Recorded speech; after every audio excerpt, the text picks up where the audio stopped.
నమస్కారం. ETV news కు స్వాగతం. ముఖ్యాంశాలు. లోక్పాల్ పై పనిచేస్తున్న హజారే ఒత్తిడి మంత్రం.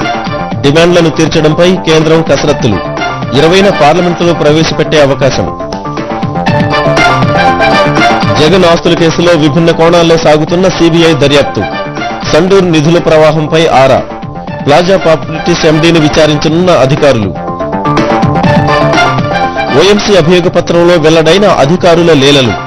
లీజు నుంచి రవాణా పర్మిట్ల వరకు అడ్డగోలు అనుమతులు. ఉప ఎన్నికలకు తెలుగుదేశం కసరత్తులు. స్థానిక పరిస్థితులపై చంద్రబాబు దృష్టి. నేటి నుంచి నియోజకవర్గాల వారీ సమీక్షలు. నేడు ఆర్బీఐ మధ్యంతర పరపతి విధాన సమీక్ష. వృద్ధి రేటుపైనే ప్రధాన దృష్టి. రూపాయి క్షీణత అరికట్టే చర్యలు ప్రకటించే అవకాశాలు.